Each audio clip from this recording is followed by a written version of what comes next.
یہ توجہ فرمائیں، چند ایک باتیں مختصر وقت میں آپ کی خدمت میں عرض کرنی ہے۔ اللہ تعالیٰ نے قرآن مجید کے اندر ہمارے بہت سارے رشتے بیان فرمائے ہیں۔ ہمیں حکم دیا ہے کہ تم اپنے ماں باپ کی بھی خدمت کرو، اپنے پڑوسیوں کا بھی خیال کرو۔ صلہ رحمی کی تاکید بھی بہت ساری جگہ پہ کتاب و سنت میں موجود ہے۔ ہمارے بہت سارے رشتوں میں جو نزاکت پائی جاتی ہے، ماں باپ نے کس طرح بچپن میں ہمیں پالا، اس کا خیال کر کے بھی ہماری توجہ دلائی گئی کہ ہم اپنے ماں باپ کی خدمت کریں اور ہمیشہ ان کے لیے اپنے بازوؤں کو کھلا رکھیں، اف تک نہ کہیں۔ ساری چیزیں ہمیں سمجھائی گئیں اور سارے رشتوں کے بارے میں ہمیں بتایا گیا۔ انسانیت کو اللہ نے جو کرامت عطا فرمائی ہے اس کا بھی بیان فرمایا۔ لیکن ان سب رشتوں میں دنیا کے اندر ہمارا جو سب سے زیادہ نازک، گہرا اور وارفتگی کا رشتہ ہے وہ رسول پاک کے ساتھ ہے صلی اللہ تعالی علیہ وسلم۔ اس رشتے کی نزاکت کو بھی قرآن پاک نے بیان فرمایا النبی اولیٰ بالمؤمنین من انفسہم، فرمایا یہ جو میرے نبی کریم علیہ السلام ہیں یہ مومنوں سے ان کی جانوں سے بھی زیادہ قریب ہیں۔ حضور علیہ السلام کے ساتھ ہمارے رشتے کی جو قربت ہے، جو نزاکت ہے، پھر غور کریں میری بات پر۔ قرآن مجید فرماتا ہے نبی پاک علیہ السلام تمہاری جانوں سے بھی تمہارے زیادہ قریب ہیں۔ کوئی آج تک یہ نہیں بتا سکا کہ جان انسان کے جسم کے کتنا قریب ہوتی ہے، تو یہ نہیں بتا سکے جان جسم سے کتنا قریب ہوتی ہے تو جو جان سے بھی زیادہ قریب ہے۔ اس نزاکت کو آپ سمجھیں۔ بعض چیزیں ایسی ہوتی ہیں جو انسان کے لیے بڑی زیادہ گہرائی رکھتی ہیں زندگی میں، بعض چیزیں ایسی ہوتی ہیں جو اس کے لیے بہت بڑا معنی رکھتی ہیں، اس کے اندر بہت زیادہ وہ انسان جذباتی ہوتا ہے۔ ہمارا جو نبی پاک علیہ السلام کے ساتھ رشتہ ہے وہ بڑا نازک رشتہ ہے۔ اعلیٰ حضرت امام اہل سنت مجدد دین و ملت مولانا امام شاہ احمد رضا فاضل و محدث بریلوی رحمۃ اللہ علیہ نے بھی ساری زندگی جو مسئلہ امت کو سمجھایا ہے وہ یہی سمجھایا ہے کہ تمہارا سب سے زیادہ گہرا اور مضبوط رشتہ رسول پاک کی ذات کے ساتھ۔ میں کوئی ایسی بات نہیں کرنا چاہ رہا کہ جس میں آپ اور میں یہ سمجھیں کہ شاید ایک روٹین کی جذباتی باتیں چلتی ہیں تو مولانا بھی آئے تو اس میں بات کر کے گزر گئے۔ ہمارے ہاں نا کچھ چیزیں اور جذباتیت اختیار کر گئی ہیں اور یہ ٹھیک نہیں ہے۔ مثلا دولت کے ساتھ مسلمانوں کی وابستگی بعض جگہوں پہ جذباتی حد تک ہو گئی ہے، یہ بھی ٹھیک نہیں ہے، یہ بھی بات تشویشناک ہے۔ اگر ہر چیز کو پیسوں میں تولو گے نا تو اپنا وجود بھی ایک مشین لگنے لگ جائے گا۔ اپنی طبیعت میں محسوس کرو گے کہ اس کے اندر روحانیت، اس کے اندر درد دل، اس کے اندر کیفیت نہیں رہی۔ میں دیکھتا ہوں قرآن مجید نے میاں بیوی کے رشتے کو اللہ کی نشانیوں میں سے ایک نشانی قرار دیا ہے، لیکن ہر باپ رشتہ کرنے سے پہلے دیکھتا ہے کہ میں اپنی بچی جس سے بیانے لگا ہوں وہ لڑکا مال کتنا کماتا ہے۔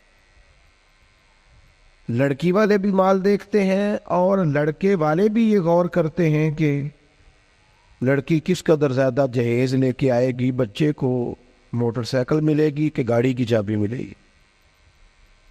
جب وہ رشتہ جس نے 24 گھنٹے آپ کے ساتھ رہنا ہے، جس کی بنیاد پر اولاد آئے گی، جس کی بنیاد پر ساری باتیں، آپ کے گھر میں سارا کچھ موجود ہو لیکن میاں بیوی کا پیار نہ ہو تو گھر جانے کو تو دل ہی نہیں کرتا۔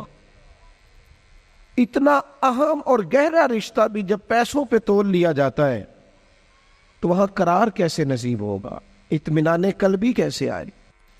دلوں کے اندر ایک شور ہے دولت کے لیے۔ یہ ہمارے مذہبی سٹیج ہے، میلاد شریف آ رہا ہے تو عشق رسول کا پتہ صرف نوٹوں کی برسات سے تو نہیں نہ چلتا کہ نوٹ کتنے برس رہے ہیں، ریٹوں کے اوپر نیچے ہونے سے تو عشق رسول کا پتہ نہیں نہ چلتا. اور کیا یہی سٹیٹس تو نہیں رہ گیا کہ جو مہنگا خطیب ہو، مہنگا نعت خواں ہو، وہی زیادہ عشق رسول بانٹتا ہے؟ تو اس مزاج نے ہمارے دلوں کو جکڑ لیا ہے، نہ چاہتے ہوئے بھی توجہ ہے لوگوں. ایک مسئلہ شہرت کا ہے. یہ جیسے میں نے ابھی دعا بھی مانگی تھی نا موبائل پر توجہ کم دے، تو اس کے باوجود بھی ایک مسئلہ شہرت کا ہے، فوٹو کا ہے. اچھا پہلے یہ مسئلہ تھا جوانوں کے ساتھ، اب یہ پرابلم بڑوں کو بھی ساتھ درپیش ہے. اب تو اللہ خیر کرے، بعض بچے کہتے ہیں کہ ابا جی سے گزارش کریں جب گھر آئیں تو تھوڑی دیر موبائل چھوڑ دیا کریں، ہم سے بھی کوئی بات کر لیں. شہرت ایک بہت بڑا نقص ہوتا ہے. جب آپ کا مقصود صرف شہرت ہو جاتا ہے نا، میں چاہا جاؤں، مجھے پہچانا جائے، یہ بھی پوری طرح بندہ مومن کے دل پہ قبضہ کر لے. حضور علیہ الصلوۃ والسلام نے فرمایا انسان جیسے جیسے بوڑھا ہوتا ہے دو چیزیں جوان ہوتی، ایک چاہا جانے کی خواہش، ایک دولت کی خواہش. اور ایک مقام پر مزید وضاحت کر دی، فرمایا بھوکا بھیڑیا بکریوں میں چھوڑا جائے تو اتنی تباہی نہیں کرتا. بھیڑیا تو ویسے ہی خطرناک ہوتا ہے، اوپر سے بھوکا ہو. بھوکا بھیڑیا بکریوں میں چھوڑا جائے تو اتنی تباہی نہیں کرتا جتنی دولت اور شہرت کی محبت انسان کے باطن میں تباہی کرتی. یہ چیزیں ہمیں جکڑ رہی ہیں تیزی سے. شہرت، اقتدار، چاہا جانا، گلی کا نام میرے نام پہ ہو جائے، محلے کا نام میرے نام پہ ہو جائے، برادری کا بڑا مجھے مان لیا جائے، فلانی شے میری، میں یہ ہوتا ہوں، میں وہ ہوتا ہوں. بات بھائی ان چیزوں کی تو جگہ ہی نہیں تھی تیرے دل میں، یہ کدھر سے آ گئیں؟ تیرے دل میں تو تیرے لیے تو نسخہ یہ تجویز کیا گیا تھا کہ تیری جان سے بھی زیادہ قریب رسول پاک ہے. تجھے تو صبح سے شام تک دیکھنا تھا کہ تو نے محبوب کی نعت کتنی پڑھی ہے. تو نے تو دیکھنا تھا دل میں تڑپ کتنی ہے رسول پاک کے لیے، حضور کی سنت کا، شریعت کا پاس کتنا ہے. صبح سے شام تک تو نے تو یہ سوچنا تھا کہ میں خدمت دین متین میں اپنا کردار کتنا ادا کر سکتا. تجھے زندہ رکھنا ہے، تیری روح کو اگر بچنا ہے تو وہ نبی پاک کی محبت سے بچے گی. مرکزی نقطہ فاضل بریلوی نے سمجھایا ہے، ایمان کا مرکزی نقطہ. سب لوگ کہتے ہیں دنیا میں صبح و شام دعائیں مانگی جاتی ہیں، یا اللہ با ایمان لے جانا، یا اللہ با ایمان لے جانا، یا اللہ با ایمان لے جانا، اللہ ایمان پہ خاتمہ کرنا. تو اعلیٰ حضرت فرماتے مجھے تو خاتمہ بالخیر کا پتہ بھی چل گیا کیسے ہوتا ہے. حضور کس طرح ہوتا ہے؟ فرماتے ہیں انہیں جانا، انہیں مانا، نہ رکھا غیر سے کام. اس پر ایک نتیجہ مرتب ہوا ہے، وہ بھی اگلے مصرے میں بیان کرتے ہیں. فرماتے ہیں کہ انہیں جانا اور انہیں مانا، پھر نہ رکھا غیر سے کام. تو نتیجہ کیا نکلا؟ للہ الحمد، میں دنیا سے مسلمان گیا. پھر شکر ہے اللہ کا میرا ایمان سلامت رہا. ہم اگر اپنے دل کو اس محبت میں لے آئیں گے نا میرے بھائی، تو پھر نہ رکھا غیر سے کام. میں آپ کو یقین سے بتاتا ہوں، یہ بس کر دیں جی ڈرون شرون، ہمارا کیا لینا دینا ان چکروں سے. اللہ آپ کو جزائے خیر عطا فرمائے. ہم تو آپ سے بات کرنے آئے ہیں اور آپ بات سننے آئے ہیں. اللہ خیر فرمائے. کسی درویش کا آئینہ ٹوٹ گیا تھا، تو وہ کہا جناب آئینہ ٹوٹ گیا ہے. فرمانے لگے چلو شکر ہے اپنا آپ دیکھنے سے جان تو چھوٹی. اپنا آپ ہی دیکھتے رہتے تھے. گرچہ آئینہ دیکھنا بری بات نہیں، لیکن صرف اپنا آپ ہی دیکھتے رہنا اور ہر وقت دیکھتے رہنا. خدا مجھے ایسی خدائی نہ دے کہ اپنے سوا کچھ دکھائی نہ دے. یہ بھی کوئی اتنا ٹھیک مسئلہ نہیں.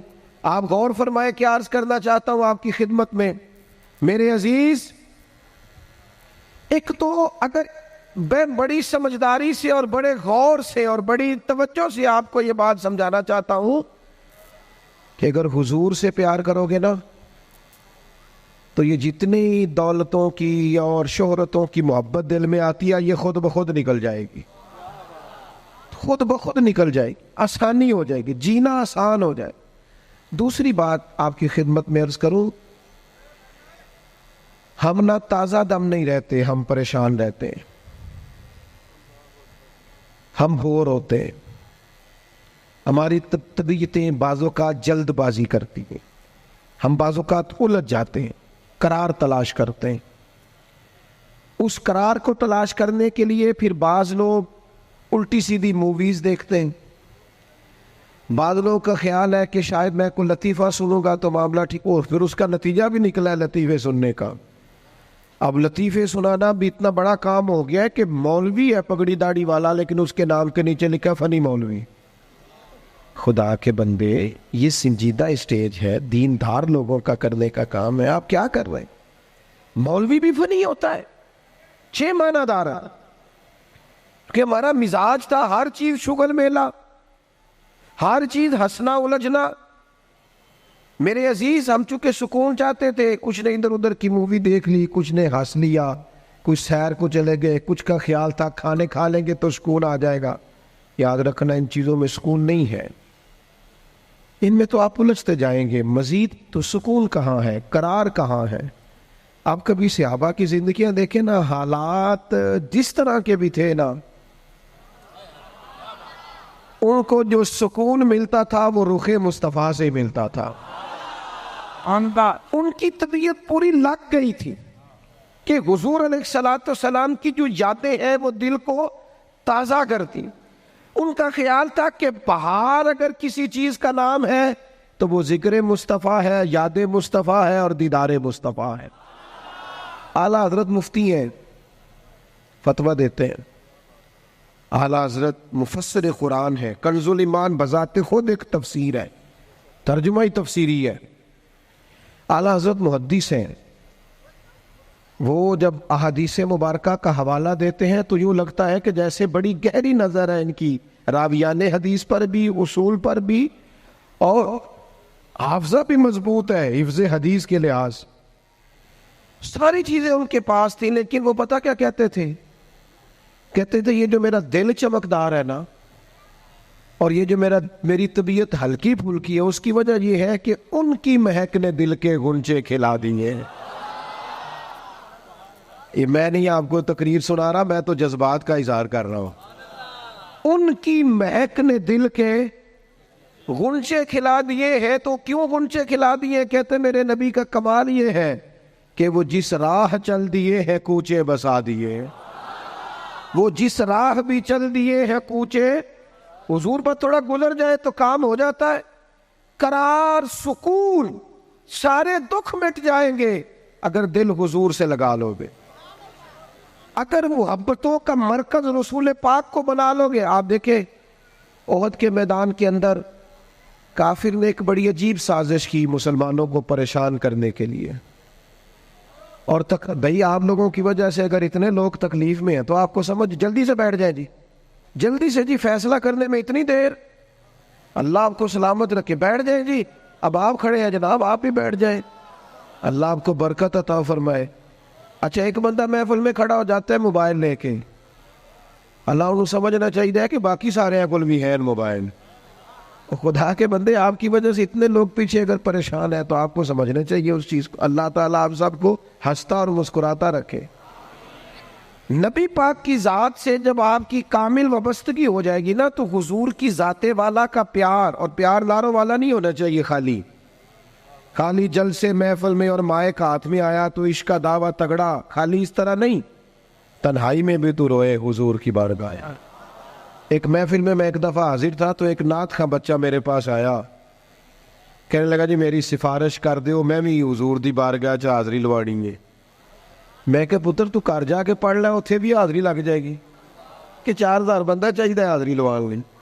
حضور کی بارگاہ میں تو جہاں بیٹھ کے بھی پڑھے حاضری لگ جاتی ہے. اس کے لیے کیا ساج سمر کے مجلس ہی فقط ہو تو حاضری لگتی ہے؟ یہ بھی اعلیٰ حاضری ہے، پر وہ تو واللہ وہ سن لیں گے اور فریاد کو پہنچیں گے ہم. بس اتنا تو ہو، کوئی فریاد کرے دل سے، تو بات تو دل سے کر. آپ کی جب کامل وابستگی حضور سے ہو جائے گی نا تو یہ غربتوں کا ڈر، یہ پریشانیاں، یہ آزمائشیں، ایک جگہ رونا نہیں رویا حضرت بلال نے کبھی اپنی غریبی کا، ایک جگہ پریشان نہیں ہوئے کبھی حضرت سلمان فارسی کے میں پردیسی ہوں، ایک جگہ بھی کبھی جناب صہیب رومی کو تکلیف نہیں ہوئی. کیوں بلا؟ اس لیے کہ حضور کی محبت ایسی دوا ہے جو ہر بیماری سے شفا عطا کر دیتی۔ احد کے میدان میں کافروں نے ایک چال چلی تھی، ان کو پتا تھا کہ کون سی بات مسلمانوں کو زیادہ پریشان کر سکتی ہے۔ انہوں نے ایک افواہ پھیلا دی تھی کہ معاذ اللہ حضور کو شہید کر دیا گیا۔ اس کی وجہ سے شدید پریشان ہوئے صحابہ، اور جنگ کے جو نتائج برعکس آئے اس کی بڑی وجہ یہ افواہ بھی بنی۔ اب صحابہ بڑے پریشان تھے، حضور شہید ہو گئے۔ کچھ لوگ نا میدان احد سے جب واپس آ رہے تھے نا جنگ ختم ہونے کے بعد، ایک خاتون جا رہی تھی میدان جنگ کی جانب۔ عورتیں اپنے مزاج کے لحاظ سے کمزور ہوتی ہیں قلبی طور پر، اور بڑی خوبصورت بات لکھی ہے علماء نے، کہتے ہیں عورت کے دل میں درد زیادہ ہوتا ہے نا، پیار زیادہ ہوتا ہے، اور یہ جو وہ کمزور واقعہ ہوئی اسے عیب نہ سمجھو۔ اسی لیے تو اللہ نے بچے کو پالنے کا ذمہ اس کا لگایا ہے کہ وہ شفقت زیادہ رکھتی ہے، محبت زیادہ رکھتی ہے، درد دل زیادہ رکھتی، اس لیے جس درد سے وہ بچے کو پال لیتی ہے نا۔ میرا بیٹا ایک دن گھر میں کچھ پکا ہوا تھا، اس کی اماں کہنے لگی کھانا کھاؤ، کہندا ہے میں نہیں کھانا۔ وہ دی اماں کہندی میں بڑا زور لایا، بڑی محنت کیتی، بڑی گرمی چ پکایا، اج تے ہی کھانا پڑا ہے۔ کہنے لگا میں نہیں کھانا، میں آرام سے کھانا کھا رہا ہوں۔ اب وہ ماں بیٹا بحث کر رہے ہیں، تھوڑی دیر گزر گئی تو مینوں کہندی تسی کیوں نہیں بول دے؟ میں کہا مینوں پتہ ہے کنے جیتنا ہے، تھوڑی دیر بعد کھلو جو، مینوں پتہ ہے کنے جیتنا ہے۔ وہ بچہ اٹھ کے اندر چلا گیا، کہنے لگا میں نہیں کھاندا، تسی کھاؤ۔ وہ پھر 5 منٹ لگے تو وہ پکانا شروع کرتا جو بچہ کہہ رہے ہیں۔ تو میں کہا میں تو پتہ ہے نا نتیجہ کی ہے، تو اس بحث میں جانے کی ضرورت ہے؟ اس لیے کہ ماں اولاد کے سامنے ہمیشہ ہی ہار جاتی ہے، وہ اولاد کے سامنے جیت سکتی وہ نہیں جیت سکتی نا۔ شفقت ایسی ہے، عورتیں مزاج کے لحاظ سے اللہ تعالیٰ نے نرمی دی ہوتی، اس کو عیب نہ جانا جائے، یہ اللہ تعالیٰ نے انہیں ودیت کی ہے چیز۔ تو خاتون جا رہی ہے میدان احد کی جانب، وہاں سے صحابہ آ رہے، تو خاتون پوچھتی ہے صحابہ سے حضور کا کیا حال ہے؟ تو ایک صحابی اپنے لہجے میں گویا کہنے لگے خبر مشکل ہے پر تجھے سنانی بھی ضروری ہے، اس جنگ میں تیرے بھائی کا انتقال ہو گیا ہے۔ بہن کے لیے اس سے بڑی بھی کوئی خبر ہوگی کہ بھائی کا انتقال ہو گیا؟ وہ خاتون نے یہ خبر سنی، اِنَّا لِلَّهِ وَإِنَّا إِلَيْهِ رَاجِعُونَ پڑھا، آگے گزر گئی، اگلے صحابی سے جا کے پوچھتی ہے حضور کا کیا حال ہے، اور بے چین ہے، دوڑی جا رہی۔ یہ میری بات کو سمجھے آپ، کسی ایک جگہ جب آپ کی محبت کا غلبہ ہوتا ہے تو پھر بعض غم لگتے ہی نہیں، آپ کی کیفیت ہی اور ہوتی ہے زندگی گزارنے میں۔ آگے بڑھی، ایک اور صحابی ملے، ان سے پوچھتی ہے حضور کا کیا حال ہے، تو کہنے لگے میرے پاس تیرے لیے ایک بڑی سخت خبر ہے، تیرے شوہر کا انتقال ہو گیا۔ اس نے تھوڑی دیر کے لیے خاموشی اختیار کی، اللہ کی رضا پہ راضی رہنے کے کلمات ادا کی اور آگے بڑھی۔ ایک اور شخص سے سوال، یہ ذرا سوچتے جانا، یہ خبریں اگر اچانک ملیں، بھائی چلا گیا ہے، باپ چلا گیا ہے، اس کو سوچنا، اپنے اوپر طاری کرنا، خدا نہ کرے ایسا ہو، پر جب خبر ملے تو کیفیات کیا ہوتی ہیں۔ وہ خاتون آگے بڑھی تو ایک شخص اور ملا، پوچھتی ہے ذرا بتاؤ نا حضور کا کیا حال ہے؟ تو کہنے لگے میرے پاس تیرے لیے خبر ہے کہ تیرے والد بھی اس جنگ میں شہید ہو گئے۔ بیٹیوں کا تو میکا ہی باپ سے ہوتا ہے، ماں سے ہوتا ہے، والد چلے گئے۔ تھوڑی دیر کے لیے گردن جھکی، کلمات ادا کی، اور پھر پوچھتی ہے صحابی سے والد چلے گئے، بھائی چلے گئے، شوہر چلے گئے، مجھے بتاؤ کہ میرے نبی پاک کا کیا حال ہے؟ وہ صحابی کہنے لگے الحمدللہ میں زیارت کر کے آیا ہوں، رسول پاک بالکل ٹھیک ہے، حضور خیر سے ہیں، کرم میں ہیں، رب کے فضل میں، محبوب ٹھیک ہے، میں چہرہ نور کو دیکھ کر کے آیا ہوں۔ تو اس خاتون کا جملہ کتنا انوکھا ہے، اور سارے غم دور کرنے کے لیے رنگ کتنا عجیب ہے۔ وہ خاتون کہنے لگی میرے اوپر اچانک خبریں آئی ہیں، غموں کے پہاڑ ٹوٹے ہیں، لیکن اگر حضور موجود ہے تو پھر کوئی غم ہے ہی نہیں، پھر کوئی دکھ ہے ہی نہیں۔ او کچا رنگ للاری والا جیڑا چڑھدا تے لیندا رہندا، اے عشق تیرے دا رنگ محمد چڑھ جائے پھر نہیں لیندا۔ یہ اتنا پکا چڑھ گیا ہے کہ اب کوئی اور تکلیف رہی نہیں۔ میرے عزیز یاد رکھنا، یہ سارے غم دور ہو جائیں گے۔ یہ سارے غم کیا کہتے ہیں اعلیٰ حضرت؟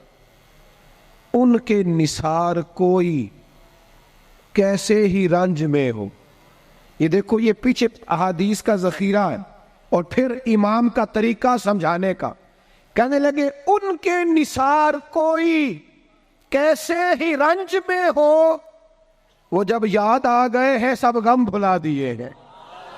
وہ جب اسی لیے کسی پنجابی کے شاعر نے بھی ایک بندے سے کہا تھا، او نا علما وچ پھسا سانو تو یار دی گل سنا سان۔ اس لیے کہ جب وہ یاد آ گئے ہیں سب غم بھلا۔ نبی پاک علیہ السلام کی محبت تازہ۔ اور ایک اور بات، اذان سنیں جی، اذان سنیں۔ اور وہ حاوی یہ ہوتا ہے کہ ہم نہ کسی کی پیروی کر رہے ہوتے ہیں، اور کچھ لوگ تو شعوری طور پہ کر رہے ہوتے ہیں، کچھ لا شعوری طور پر بھی کر رہے ہوتے ہیں۔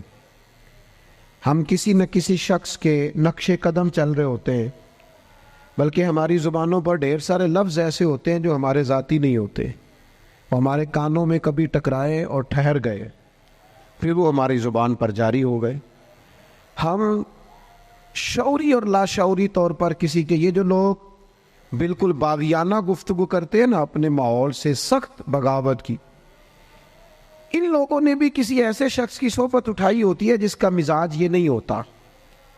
یہ جو لوگ بہت زیادہ زندگی میں شکوے پیدا کر لیتے ہیں، اور شکوہ جو ہوتا ہے یہ بندے کو بے چین رکھتا ہے، شکر جو ہوتا ہے یہ بندے کو سکون میں رکھتا ہے۔ خدا جانے بلندی ہے کہ پستی پر جہاں میں ہوں وہاں کوئی نہیں ہے۔ انسان جب مقام شکر پہ آتا ہے تو اطمینان قلبی اسے حاصل ہوتی ہے، اللہ کی نعمتوں کو یاد کرتا ہے، اس کی زندگی اور طرح کی ہو جاتی ہے۔ ہم کسی نہ کسی شخص کی پیروی کرتے ہیں، کسی نہ کسی کے پیچھے چلتے ہیں۔ دنیاوی طور پر اگر ہم کسی بندے کی پیروی کریں گے، عام لوگوں کو اپنا آئیڈیل بنائیں گے، تو ظاہر ہے کہ انبیاء علیہم السلام کے علاوہ، فرشتوں کے علاوہ معصوم کوئی نہیں ہوتا، کہیں نہ کہیں کمزوری رہ جاتی ہے۔ تو بعض اوقات بہت لوگ تیزی کے ساتھ آگے بڑھتے ہیں، مایوس ہو کے لوٹتے ہیں۔ صحابہ کرام نے نبی پاک کی قربت کے رشتے کو اس طرح نبھایا کہ انہوں نے ہر حال میں پیروی کی تو مدینے والے رسول کی اور اس انداز میں پیروی کی کہ ڈھیر ساری چیزیں ایسی ہیں جس کی حکمتیں بھی نہیں پوچھی، بس حضور نے کہہ دیا تو انہوں نے کر دیا۔ اور وہ پیروی بھی کی تو والہانہ انداز میں، والہانہ انداز میں پیروی کی، شوق ذوق سے پیروی کی۔ ہمارے ہاں لوگ عمل کرنے کے معاملے میں، دین پر عمل کرنے کے معاملے میں رخصتیں تلاش کرتے، گنجائشیں ڈھونڈتے، حیل و حجت سے کام لیتے ہیں، بہانے کرتے، تاریخیں دیتے ہیں، بس میں عمرہ کر رہا ہوں اس کے بعد میں نیک ہی ہوں، کے بعد 2 بچے رہ گئے شادی کر لوں، پھر اس کے بعد انشاءاللہ میں مسجد میں ہوں۔ تو دین تو آپ کو یہ کہتا ہی نہیں آپ سارا دن مسجد میں بیٹھے، دین تو کہتا ہے 5 وقتہ جماعت کے ٹائم ضرور آ جایا کریں۔ ہم بہانے کرتے ہیں، اور بہت سارے لوگ ایسے ہیں۔ میلاد منانے کا سب سے بہترین وقت پتہ کیا ہوتا ہے؟ جب آپ کے بچی اور بچے کی شادی ہوتی ہے، گھر میں خوشی کا ٹائم ہوتا ہے نا، اس وقت رب رسولوں کے جو دشمن ہیں ان کی ثقافت گھر میں آ گئی تو پھر آپ نے سمجھا نہیں دین کے مزاج کو۔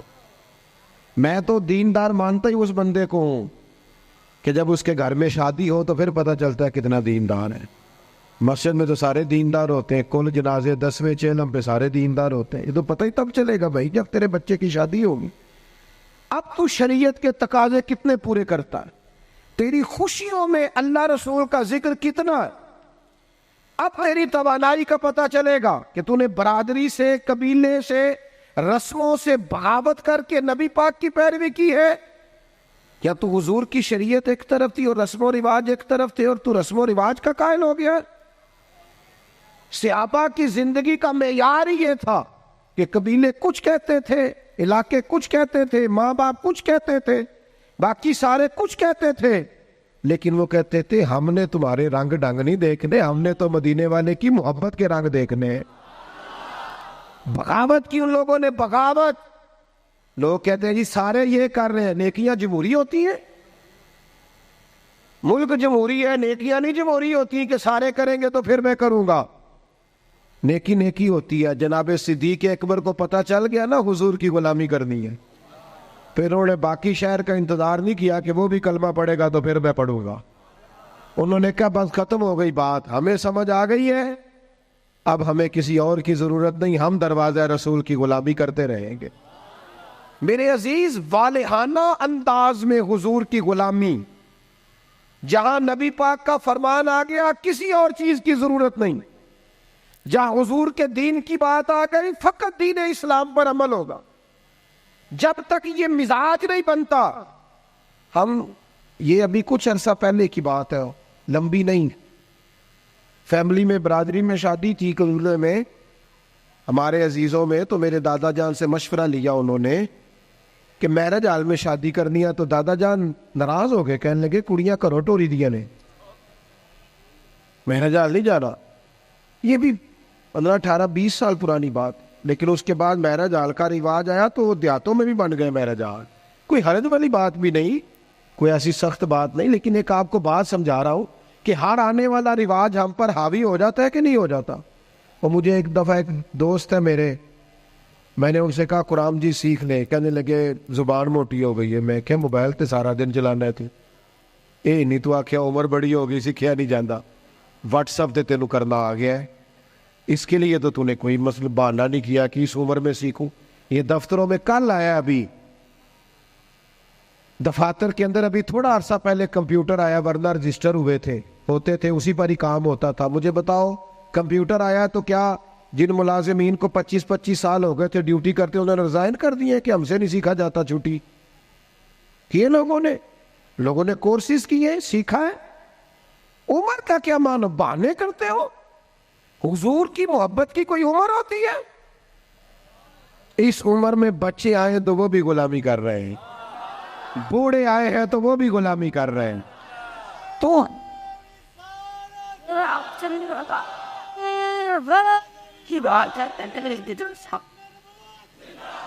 نبی پاک کی بات ماننی ہے تو والہانہ انداز میں ماننی ہے اور مزہ لے کے ماننی ہے، اور کہنا ہے میرے لیے کوئی حرف آخر ہے تو ذات مصطفیٰ ہے۔ حضور جمعے کا خطبہ دے رہے تھے، ایک شخص کھڑے ہو گئے تو نبی کریم نے نا جمعہ پڑھاتے پڑھاتے فرمایا بیٹھ جاؤ۔ ایک بندے سے کہا تھا، نام نہیں لیا، اور حضور کا طریقہ تھا کبھی بھی سمجھاتے نا تو بائی نیم بات نہیں کرتے، مطلق لوگوں کو کیا ہو گیا، بیٹھ جاؤ۔ اس ایک بندے سے کہا تھا بیٹھ جاؤ، ایک ذرا اس کونے میں تھے، مسجد کی گلی میں تھے، ان کے کانوں میں آواز گئی بیٹھ جاؤ، وہ وہی بیٹھ گئے۔ ایک بنو غنم میں قبیلے میں تھے، ان کے کان میں آواز گئی بیٹھ جاؤ۔ انہوں نے ساتھ والے سے پوچھا نہیں کہ آپ کو تو نہیں کہا، کس کو کہا جا رہا ہے؟ کانوں میں آواز گئی بیٹھ جاؤ، تو جہاں کوئی تھا وہ وہی بیٹھ گیا۔ نماز کے بعد محبوب نے پوچھا آپ کہاں تھے، آپ کہاں تھے؟ آپ حضور آواز آئی تھی بیٹھ گیا، بیٹھ گیا، بیٹھ گیا۔ جس کے کانوں میں آواز آئی وہ بیٹھ گیا۔ تو کریم فرمانے لگے نہ آپ سے کہا، نہ آپ سے کہا، نہ میں نے تو ان سے کہا تھا۔ عرض کی حضور آپ نے نام تو نہیں نہ لیا، ہم نے نہ کبھی قطرے پہ غور کیا اور نہ دریا دیکھا، بس جہاں تیری جھلک دیکھی وہیں ڈوب گئے، اور سانو قید سجن دا گہنا ہے، او جنج رکھے او جرہن آئے۔ میں کہا بیٹھ جاؤ، لہذا بیٹھ گئے۔ بہانے بازی کرتے۔ ایک نوجوان سے میں نے کہا داڑھی رکھ لو، وہ کہنے لگا آپ دعا کریں۔ میں نے کہا روٹی بھی میری دعا سے ہی کھانا شام سے، دعا اس کے لیے آپ دعا کرا رہے ہیں؟ بھئی تو حضور سے پیار کرتا ہے، اور یہ میرے نبی پاک کی میرا دل کرتا ہے، آپ اتنے سارے آئے ہیں۔ کہا یکم ربیع الاول کے بعد جوان داڑھی نہ مڑائے، اور کوئی پوچھے کہ داڑھی رکھ لی ہے، کوئی یہ میلاد پہ رکھی ہے، یہ میں نے میلاد منایا ہے اپنے نبی پاک کا۔ میرا دل کرتا ہے خاتون پردہ شروع کر لے، اور یکم ربیع الاول سے برقع اوڑھ لے، بلا ضرورت بلا مجبوری گھر سے نکلنا چھوڑ دے۔ اور جب کوئی اس سے کہے کہ آپ نے تو ماشاءاللہ پردہ شروع کیا، تو کہے وہ حضور کا میلاد آیا نا۔ اللہ کرے اس سال لوگ کہے کہ میں نے میلاد پہ کہا تھا، آج کے بعد سچ بولنا ہے، اس لیے کہ سچے نبی کا میلاد آیا ہے۔ اللہ کرے ذہن بن جائے آج کے بعد دیانتدار رہنا ہے، اس لیے کہ میرے نبی کا سب سے پہلے لوگوں کو تعارف ہی یہ ہوا تھا کہ سچ بولتے ہیں، دیانتداری کرتا ہے۔ اللہ کرے یہ سوچ بن جائے، ہم بہانے چھوڑ دیں۔ اور اگر آپ یہ کہ سوسائٹی کر رہی ہے تو ہم سوسائٹی کے غلام نہیں، ہم رسول پاک کے غلام۔ اگر آپ کہیں معاشرہ کر رہا ہے تو ہمیں معاشرے سے کیا لینا دینا، ہمارا تو سارا تعلق ذات رسول کے ساتھ ہے۔ اپنی زندگی کو پوری طرح سمیٹے اور دروازہ رسول پہ لے آئے۔ پتہ ہے آپ کو، حضور نے فرمایا جب امتی نماز پڑھتا ہے تو میری آنکھیں ٹھنڈی ہوتی، تجھے مزہ نہیں آتا سجدے میں، تو سجدہ کرتا ہے تو حضور کی آنکھیں ٹھنڈی ہوتی۔ اور میں نے آپ سے اپیل کرنی ہے کہ آپ جب نماز کے لیے کھڑے ہو تو موبائل سائلنٹ نہیں کرنا ہے، اس کو بند کرنا ہے، کیونکہ سائلنٹ بھی توجہ اپنی طرف کراتا ہے، اور ہم نے توجہ ادھر ادھر کرنی نہیں، رب کی بارگاہ میں آ گئے۔ یہ پورا میلاد کا مہینہ کوئی کہہ ہی دے گا نا آپ کو کہ بڑی تسبیح پھاڑ لیجیے، لیکن یہ پورا مہینہ نا موبائل جیب میں تسبیح ہاتھ میں، انشاءاللہ تو کہہ دے، اور سارا دن درود پڑھنا ہے رسول پاک۔ درود پتہ فائدہ کیا کرتا ہے؟ زبان کو میٹھا کر دیتا ہے، دل کو نرم کر دیتا ہے، روح کو تازہ کر دیتا ہے، اور ایک دفعہ پڑھو تو 10 رحمتیں آتی ہیں، 10 رحمتیں، اور پڑھتے رہو تو دائیں بائیں رحمت ہی رحمت رہتی ہے، ہر وقت ہی رحمت، ہر وقت ہی رحمت، ہر وقت ہی کمال۔ اپنا دل پورا لگا لو درود پاک کے ساتھ۔ اور ہر سال کہتا ہوں، اس سال بھی کہتا ہوں، میلاد پہ بھی نا تیروں کے، درویشوں کے، یہ سارے تو کہتے ہیں میلاد میں، سارے کہتے ہیں جی میلاد شریف کا لنگر ہے جی شفا والا، کہتے ہیں نا سارے، پھر کوئی عرض نہیں انشاءاللہ تعالیٰ، جو ساری قوم کھائے گی نعت خواہ بھی وہی کھائے گا انشاءاللہ۔ شفا والا جو ہوا، پیر صاحب، خطیب صاحب، درویش صاحب سارے کھائیں گے وہی شفا والا لنگر۔ اور میلاد والے دن بھی غریبوں کو تم لنگر صحیح کر کے نہیں دیتے، وہ بھی وی آئی پیز کا لنگر ہی رہ جاتا ہے۔ خدا را اچھا کر کے تم کھانا بناؤ، اور جب وہ لنگر پکاؤ تو کوشش کرو کہ غریبوں کو بلا کے دسترخوان پہ بٹھاؤ۔ وہ ماڑا جدے بچے بوٹیاں نہیں کھاندے پوچھے گا نا اپنے والد نو کہ ابا جی اج بڑیاں رج رج بوٹیاں لبدیاں پئیاں، تو کمال ہو گئی ہے، یہ بریانی کمال ہے کیا؟ تو ہو سکتا ہے ابا رو ہی پڑے، غریب آدمیوں کو پتر اج تینوں کوئی نہیں ڈکن لگا تو رج کے کھاج میرے نبی پاک دا ملایا دے۔ لیکن یہ بھی تم نے وی آئی پیز الگ کر دیے، امیر الگ کر دیے، اس کا لنگر یہ ہے، اے ساڈا مہمان خصوصی، اس کو کیوں نہیں مہمان خصوصی بناتے جس کو 25 سال ہو گئے فجر کی اذان پر؟ اس کو کیوں نہیں مہمان خصوصی بناتا جسے 30 سال ہو گئے ہیں مسجد میں جھاڑو دیتا ہے؟ وہ نہیں مہمان خصوصی بن سکتا؟ صرف اس کے ہاتھ میں نوٹوں کی دکھی نہیں؟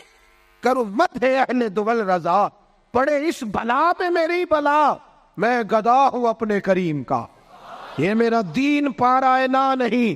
حضور کے غلاموں سے پیار کرو، اور میلاد مبارکہ میں غسل پیدا کرو، اور تازگی پیدا کرو، اور کسی غریب کی بیٹی کی بیاہ کی کوشش کرو، تاکہ رسول پاک علیہ الصلوۃ والسلام کی امت اس بات سے فائدہ اٹھائے کہ حضور کا میلاد شریف آیا۔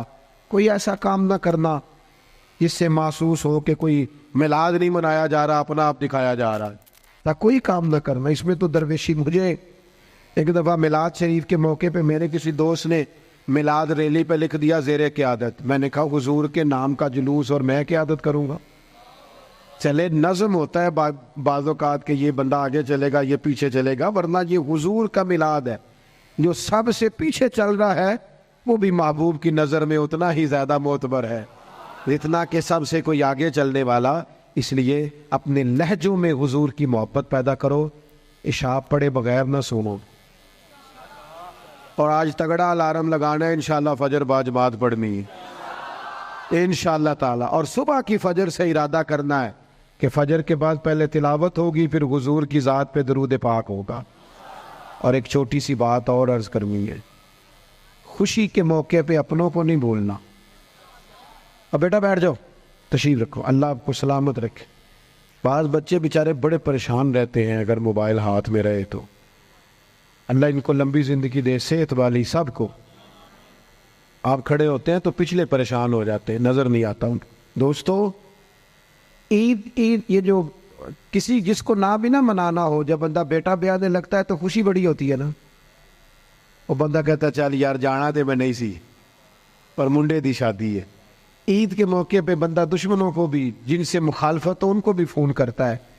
جس رشتہ دار سے ناجائز ناراض ہونا بغیر وجہ شرعی کے، میلاد سے پہلے پہلے اسے مناؤ، اسے فون کرو، تجھے کیوں نہیں ہاں نہ کی تھی جی، نہیں پروگرام، ہلکا ہلکا ایسے ایسے کرتے ہو، انشاءاللہ تو کہو، تسی آکو حضرت صاحب ایڈا اوکھا کام ہی دس چڑیا جی، سوکھا سوکھا دسو، اسے کرو فون۔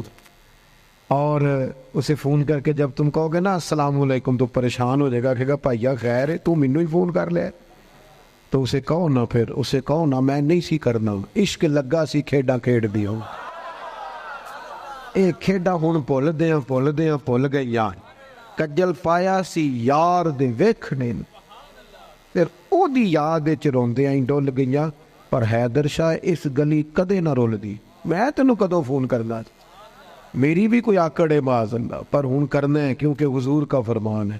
حیدر شاہ اس گلی کدے نہ رول دی، پر ہن تے رول دی، میں رول گئیاں۔ ہم نے اپنوں کو قریب کرنا ہے، پیار کرنا، میلاد کی بولی محبت کی بولی ہے، اور یہ خوب بولنی ہے، میں بلبل خوش لہجائے گلزار نبی ہوں، میٹھی میری باتیں ہیں کیونکہ نمک خار نبی ہوں، اس لیے اس ذوق سے اس سال میلاد منانا ہے۔ آپ بہت بڑی تعداد میں آئے، جو سب سے پیچھے اور سب سے اینڈ میں اور سب سے تکلیف میں ہے، میری اس کے لیے بھی دعا ہے کہ اللہ کیمرہ تو نہیں دیکھ رہا،